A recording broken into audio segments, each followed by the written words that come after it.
take this here. Don't worry, I'll edit this out. It is. I love using everything. I know. You really can. Yeah. So that's... Oh, hey. Oh, we're not live yet. Not live yet, no. But we will be. Yeah. Sickening. Okay. So yeah, just... Are we recording? Yeah, we're recording. Okay. So sorry. Take up your cuppa, as it were. Hi everyone. Welcome to cuppajen. Guess what? Today is episode 6, and we're super excited because we have Tunji Taylor-Lewis on the podcast. Hey! Tunji Taylor-Lewis, that's me. That's you. Hi, Jen. Hi.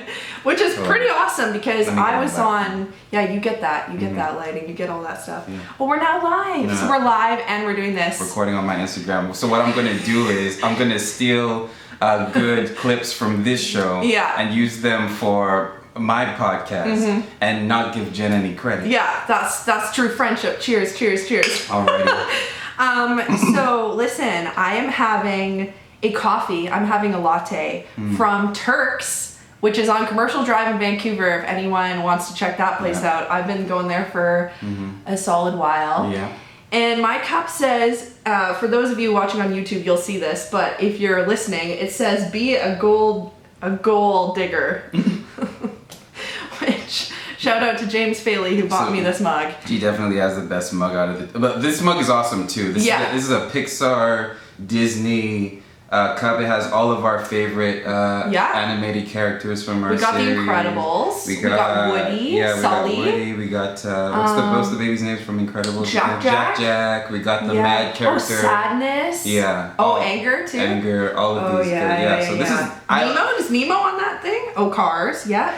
Oh, Nemo, right there. There you go. That's Dory. Yeah, Nemo and Dory's right there. Yeah, cool. Yeah, so we're having a good mug day, yo. But I guess that's the point of this show. That's kind of what we're trying to do. Okay, this already stopped, which is amazing. Oh no, it's working. Okay. Oh, hi to everyone who's watching on the live. Yeah. Okay, so Tunji, hi. Thanks for being here. No problem. No problem. Thanks for letting me actually come here. I was low key waiting. I was just like. Okay, Jen started her podcast. She did hers. When I started my podcast, I heard her on mine. So I'm episode 4. Like I'm happy for you, 6. Jen. I'm gonna post about your podcast so you can get viewers. But I'm just waiting on that. I just ain't time. And then what you've been waiting for. And then she messaged me, "Do you want to be on?" I'm just like, really? Finally, it's time. Yes, it's honestly, it's overdue. It's overdue. I'm on episode 6, and it's still overdue. It's way overdue. You're on episode, how many episodes are you at now? 63. 65. But my episodes are 10 minutes long, and I do them. He does it every day. Yeah, I go every day for 10 minutes. Yeah.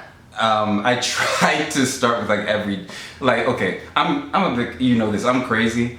Yeah. with my ambition, and so this is how we relate. So I'd been thinking about doing podcasts for a while, but then what made me go over the edge was being inspired by Joe Rogan. Okay. And Joe Rogan puts out 5-7 podcasts a week.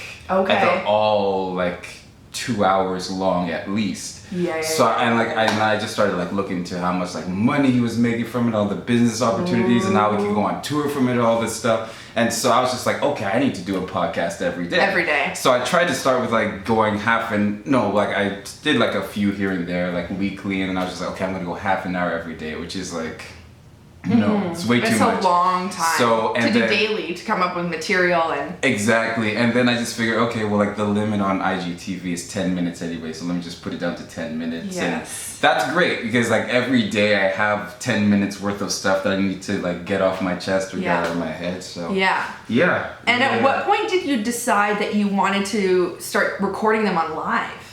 That was again inspired by Joe Rogan. Okay, So, because he has the biggest podcast in the world, right? So, Joe Rogan, that's what he does on YouTube. Is he records them. Hello. Oh, this fork is for our cinnamon bun. Yeah, we have a cinnamon bun. Show the camera. Show the camera. Yeah. Also from Turks. Also from giving Turks some advertising. Some serious Yeah, this is not paid, by the way. Yeah. Anytime you want to drop a line, we enjoyment. can. This is just what we like. Yeah. There you go. So Joe Rogan, records his podcast live on YouTube, Okay. And then post them like right away afterwards, or post the audio the day afterwards. So I was like, okay. Hey, smart. Let me do the Instagram version of that. I have a little bit of an audience going on right now. Right now, I have a whole 0 viewers on my live right now, but that's not the point, people. The point is, if you see someone doing something great, you copy it. Yeah. So. But I have seen it on there where you've asked, like people have asked questions or whatever as you're doing it. Yeah, that's really cool. It's like it's nice and interactive that way, which is pretty sick. And this is perfect for you. Yeah. Yeah, this is perfect for you. Like even the name like my like that's so like creative and like. Oh, thank you. And it was cool, like listening coming from you, the brand guy. No, well, like it's not like obviously like just knowing you for as long as that, like you have like a lot of like cool things to say that I feel like people would be really interested in hearing and people could get a lot of value out of. And also just the creativity, like, it's like adding like the cups and the cinnamon buns. Like my podcast is literally called Tunji's Podcast. Because I'm just like, oh shit, alright, I'm just gonna talk. I'm gonna talk, yeah. And it's gonna be whatever Tunji feels like talking about. Exactly, and if you like it, you like it, and if you don't, you don't. Like, yeah. Hey, that's a perfect segue, because what I kind of wanted to chat with you about is, I just had this idea today of like, there are a lot of people when you're creative who want to just talk to people who are creatives and give a lot of opinions, a lot of advice, who maybe even themselves, they may or may not be a creative, but they want to like talk to you about how you should do your business. Yeah. How do you feel about that? You know what I mean? Because something I've been thinking about and discovering is I just feel like depending obviously on what you're doing, obviously it's different depending on the medium of art. Obviously we're actors, entertainers, you're a comedian too, but like certain people, like I just feel like sometimes we allow a lot of different kinds of opinions to influence our work. Yeah. Do you think that's positive or negative? I saw today on your Instagram story you had like busting away people's like negativity and stuff, which is that was hilarious. Funny. That was funny. Like that was just like hate. That was just like hate I was dealing with when I was like building the thing and like building on it used to Instagram affect me. It used to affect me way more than it does now. It used to affect you, and now it doesn't. No, because you just like kind of understand like where it's coming from, and like you kind of just understand that, you know, if somebody's like gonna like say something strong as to say like, you know, you're so not untalented or you're not funny, bro, this is stupid, what's going on with our generation, and you're doing that over a silly little Instagram video, that means your life's fucked up. You know, like it's who cares, like you didn't like this Instagram, like who, like like we've never like seen something that we just like it wasn't our cup of tea and then like had to let the creator know, like that's just like you know what, this I don't like this. Yeah, exactly. Yeah. It's just like it's like whatever, right? So that but like and like even but like at first it like really did affect you because it's just like you. I think there was a part of me that maybe believed that like maybe what they're saying, maybe this is what everybody thinks. Like everybody thinks they're speaking for everyone. Yeah, they're speaking for everyone. Maybe everybody thinks that I'm not actually funny. I'm just like imitating and like that's not actually real talent. Like is this what people are out there thinking? But then like obviously like, you know, you just like push through it and like you eventually like develop that thick skin. But as far as your question about people influencing like for me personally, it's like I'll listen to people if number one if I respect their opinion, like if they're like if they've sort of done what I'm doing at a higher level that I'm doing it, then I'll absolutely like take in their feedback, take the pieces that I personally like and like implement it. Like I have no problem doing it. I also do pay attention to what my audience is saying, what they say they would like to see from me, like, you know, because that's just like easy content, like like if they make a request, that's just one less thing you have to come up with, so you just like do that and like they want it, you can do it, no problem. But then also the biggest thing I pay attention to is just like what I feel like doing. And for me, like with the lip sync videos that like helped me build the majority of my audience, like I just got to the place where like I was just bored with doing it, and I wanted to try out the podcasting thing. Yeah. And so I just did that. And, you know, obviously knowing that people might have been like disappointed that I wasn't going to put out funny videos, like, because like you get addicted to, like, you know, influencers who make you laugh every day. Like, I have my favorite ones who I go to for a laugh, and so for that to all of a sudden stop or to not come as often is an adjustment. Right. And I was like fully anticipating, okay, I might lose like a few thousand followers, but like this is just, I don't feel like doing this anymore. So let me just try because something else out. Because that's the reason that you started it, was because you found it fun. You found it fun to lip sync and entertain people with comedic videos and like impersonate your favorite people. And I think for me personally, like, I'm just like, when I get to a place of something where like I know it's gonna work, I get bored. That's such a Tunji thing to say. I love it. No, like, I get bored. So I'm just like, okay, I know I'm not, because I guess for me it's like a weird thing, like I'm not getting any better by doing this. It's just like, you're not growing, so the personal personal side of it is kind of decreased. Exactly. You're like, wow. And I have this knowledge forever. I can look back on it, I can analyze like why it worked the way it did. Yeah. And I have that knowledge forever, but now it's like time to like try out another thing, like, and maybe another way of like building an audience. And like, I think it's cool that maybe eventually, like, you know, 5 years from now, like, people will get to know, like, my audience will get to know like many different sides of me.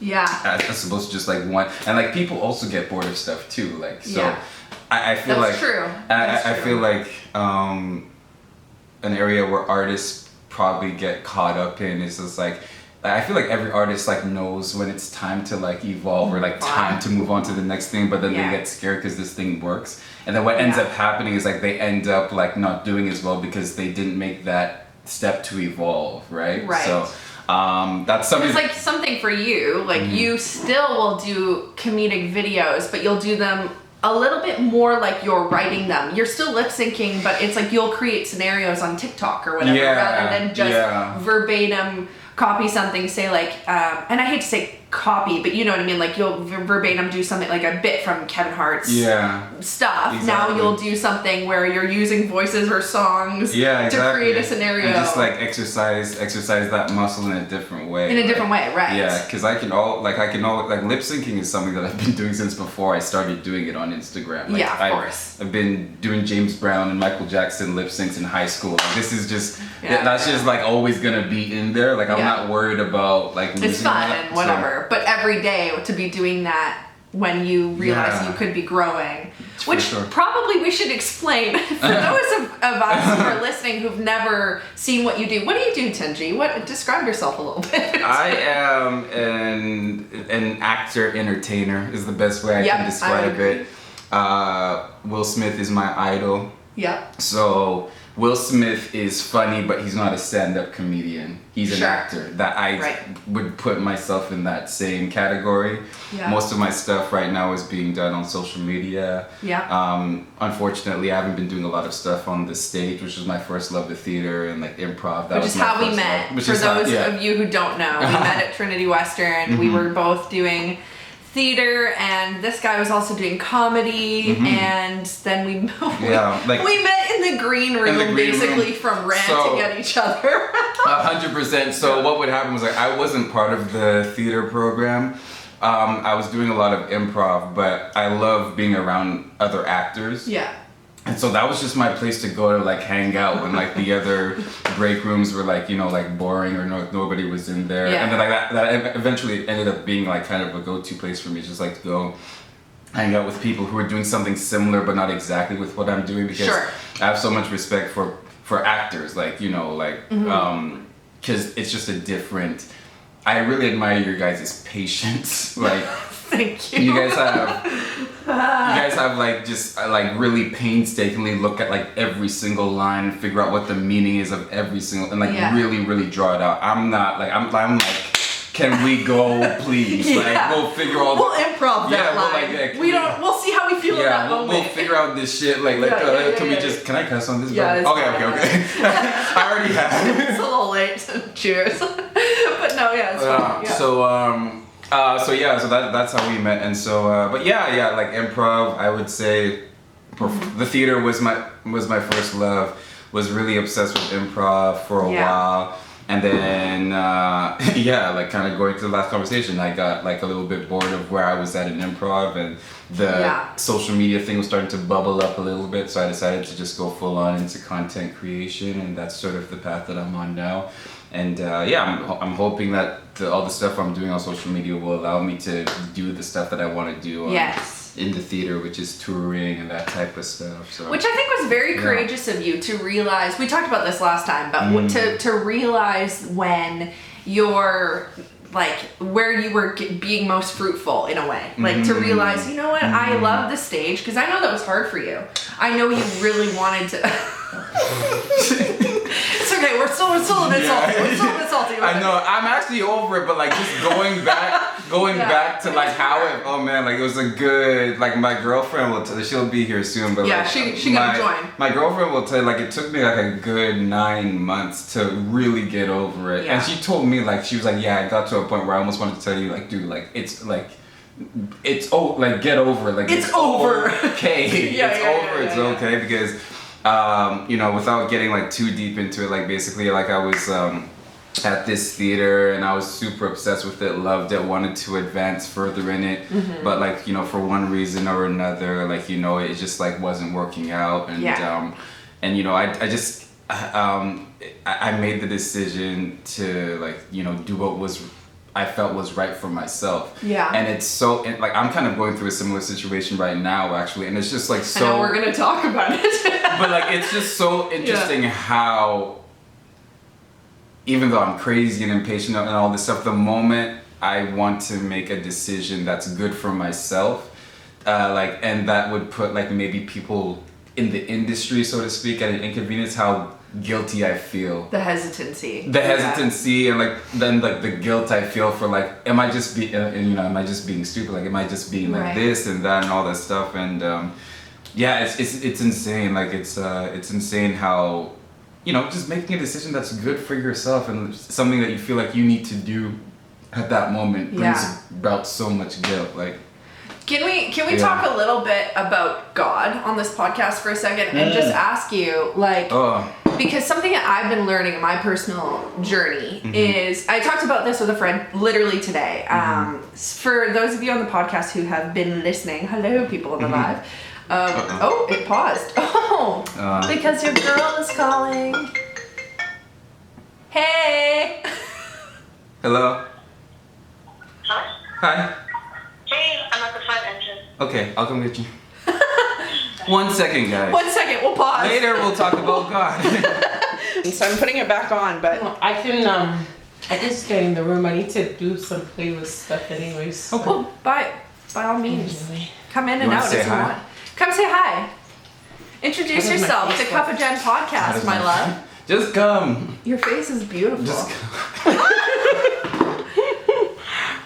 Oh, this is live too? Oh. Yeah, that's live, but this is where we're technically looking. This is my girlfriend, Sade. What if I'm not? Sade! I like her very much. We love this girl. Hello. Okay, I was just making sure you were in frame because I'm that person. Be a gold digger. Yeah, isn't that hilarious? Because I actually first read Gold Digger and I was like, that's the point. Maybe that's the point path now. Not what you want to be. How do you like this? It's Pixar. Pixar for life. Disneyland. Yeah, honestly, anyone who doesn't like Disney, I question them at a very deep level. Their sanity is like, are you even here? I really do. I really question. I was chatting with some of these people. Come say hello. What's up, buddy? Yeah. Hi, Come guys. say hello. Well done, bruh. Thank you, bruh. For whatever you're well doning me for. Wave back? Yeah. Cool. With it. Okay. So what were we talking about? We were you were setting up something. something about God. That's me. That's classic. I'm just gonna chat about together when he said God. Something very awkward. Just slink away, my love. Okay, I'm out. Bye. It's like that SpongeBob meme. I'm head out.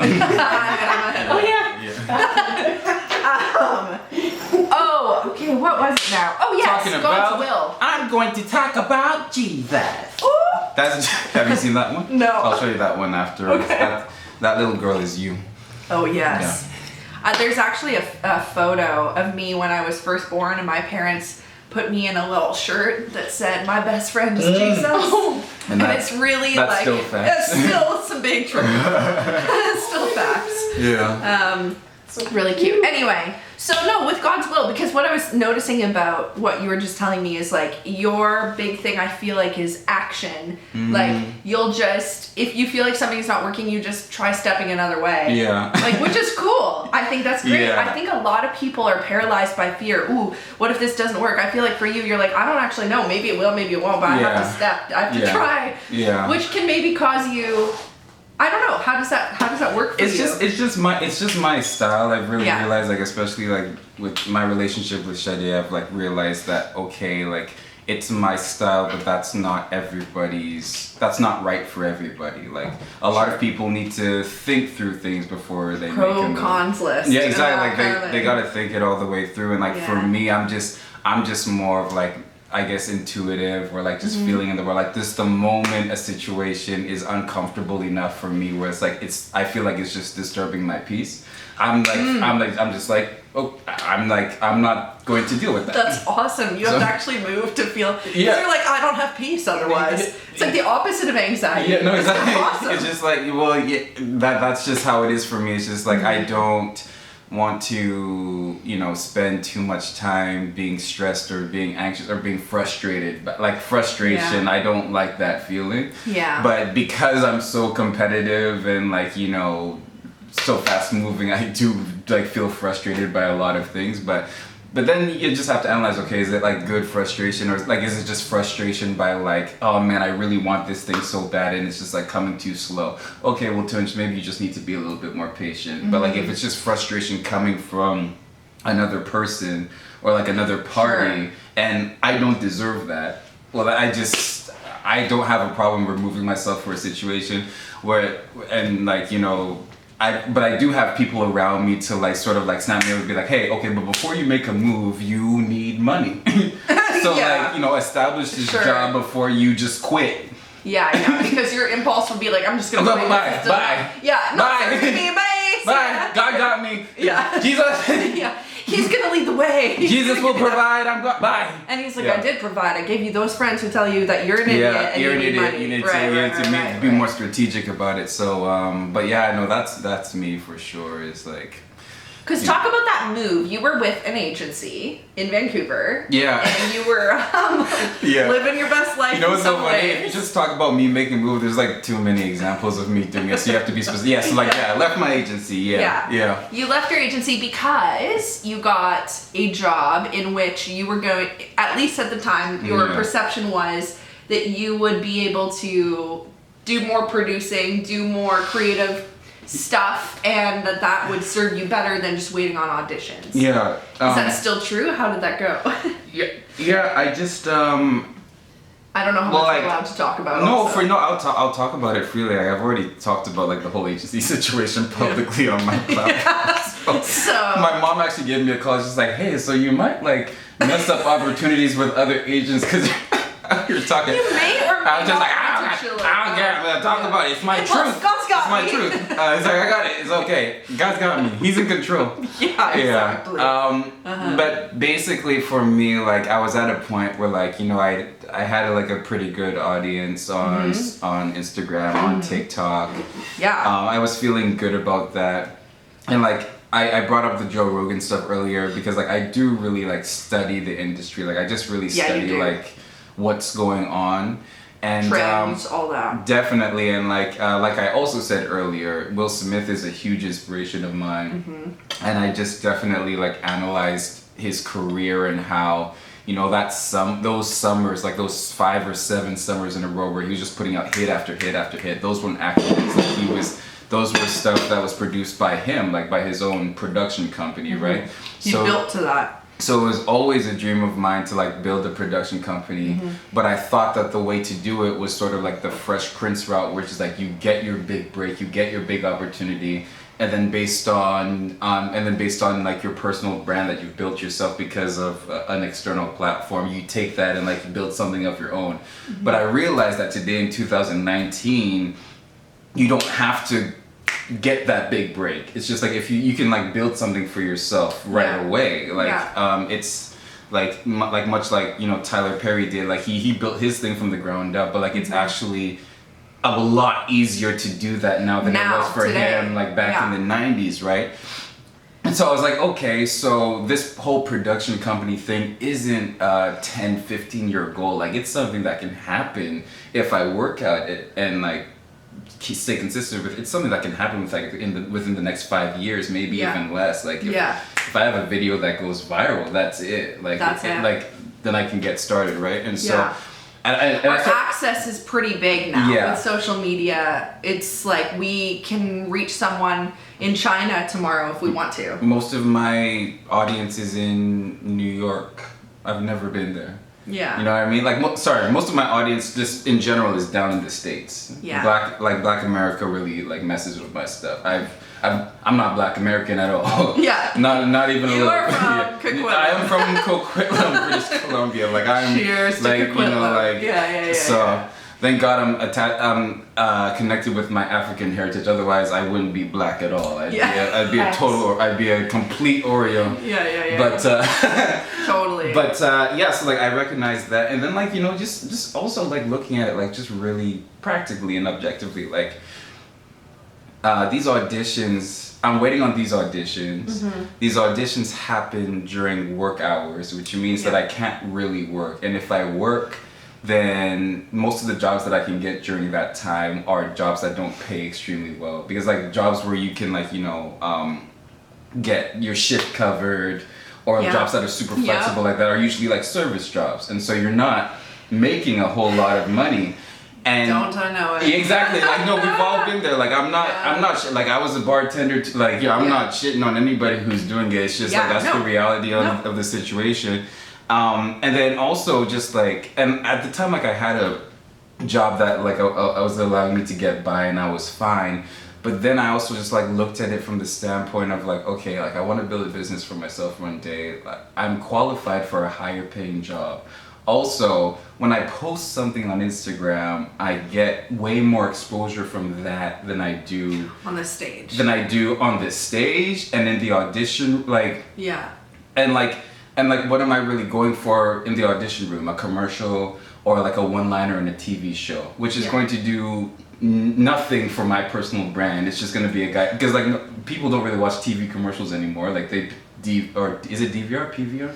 PVR, I think. They PVR it, they fast forward it. Yeah. And then one-liner in a movie, it's just like, okay, that's a cool thing to post on Facebook and on your social media, like, hey, like I'm famous now. But like that's it, like it's basically done after that, right? And then also, it's just extremely difficult to get consistent work as an actor in the industry. It just really is. And even if you have a good run, you could have a dry spell. And then what are you going to do then? You will have a dry spell. You will have a dry spell, right? That's what it is. Unless you keep yourself busy with creating your own work. Boom. There you go. It's just gonna happen. So when you just like, for me, just looking at like how impractical one situation is and how practical another situation is, and like also knowing how hard I was willing to work and like how far along I already was with the platforms that I had built, just because, and I initially built those platforms to get more opportunities, you know, with the film, with the theater. Right, and then you realized it was opposite. And it just straight up like wasn't happening. Like like nobody was paying attention to that. And so I was just like, but that's a great thing, because then I just started thinking more along the lines of, okay, I need to stop thinking about getting opportunities from people. I need to start thinking about like how I'm going to build the life for myself that I want to live. Yeah. And it's just like a great, like Will Smith inspires me so much because like his career is completely in his own control. Mm-hmm. Like he's on YouTube and Instagram right now, and like he has the freedom to be like, he doesn't have people like chirping in his ear, like managers and stuff like that, being like, no, like we need to make money from you here. It has nothing to do with that. It has nothing to do with that. It's whatever he wants to do. It's whatever he wants to do. He built himself a digital production company. Yeah. He's producing Red Table Talk. He's producing all this stuff on YouTube, on Facebook. All of that. He jumps out of a freaking helicopter over the Grand Canyon. Everyone in the world stops to watch it. He kills it immediately. He already knows how to vlog. Like he's like, what he's doing is absolutely incredible. And like I'm just like, that's where I want to be at. Is like when I'm 50. and like I'm out of the loop and I don't know the new stuff that's going on. I want to be able to figure it out, adjust, and then like make the right move and just like have that control. And like it's never been easier to do that than at this day and age, and that's really exciting. And I think it's funny, it goes with your personality also, but it's the improv in you. Like improv, you don't know what the next line is. It's say yes. Yeah. It's you don't block an opportunity. If somebody comes into a scene and says, wow, I can't believe you did that to my wife, you don't get to say, no, I didn't. No, you I have didn't. to be like, you know what, it was funny when we went to the dentist earlier today and I accidentally shot her with something, whatever, I don't know. You know what I mean? Like you have to just build it and you have to go where the flow, the energy kind of already is happening, and you kind of join it rather than force it to join you. And like that's one of the things that really helped me get over like my huge improv withdrawal, was just like that experience, all of that work that I put in to get really good at improv, because I was good. Okay. Listen, I was mad about not getting opportunities, but I look back on that now and like I know I might sound like an asshole, but like I was right to be mad not to get those opportunities. I was like, you know, you were good. Man, but that experience. Listen. I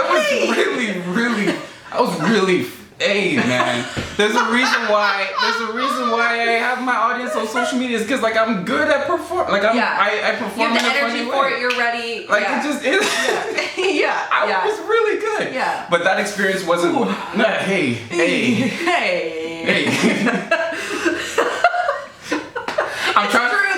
I'm like, that's another thing I'm trying to do, is get more comfortable with how being confident in my abilities and not trying to hide it, because that's another version I think there's two things though. I think it's like you can be confident and you can be cocky. I feel like confident, you don't have to shy away from what you're excelling at. I think it just means that you're still able to take in new information, allow the right people to speak in your life, but I don't think it means you have to be like, well, I actually sucked at that or like whatever. No, absolutely, and like I've been cocky, but like I had my cocky face, and and again, like I'm so grateful for like the real friends that were around me to be like, hey, you're acting really stupid right now. Well, really? Which again goes into what I was talking about earlier of like, I feel like we have to allow the right people to speak into our lives as a person and as in a career sort of way. Because I hear people all the time, like what you were saying about different people kind of hating on you on social media or whatever, or different jobs or agents telling you, well, we need to work this way in order to make your dream happen. But really, you know your dream best, you know what you want to do for it. But it's like the people who are with you in the grind and the muck of the daily stuff, of this opportunity still not coming, and they like stick by your side. Like I feel like those people have a lot more of a right to speak into your character and like you as an artist and stuff than other people. You know what I mean? And that's the feedback I take in the most. Like going back to that last question about like the artistic stuff, like how much we incorporate stuff in our artistic stuff. I take in. That's the feedback I take in the most, is like when somebody who's like really close to me, like, you know, like knows who I am, has knows seen the journey. that the fact that I said I was really good at improv, knows that that comes from a place of confidence and not cockiness. Those types of people, when they pull me aside and they're like, hey man, that wasn't it. I pay really good attention to that. I'm like, cause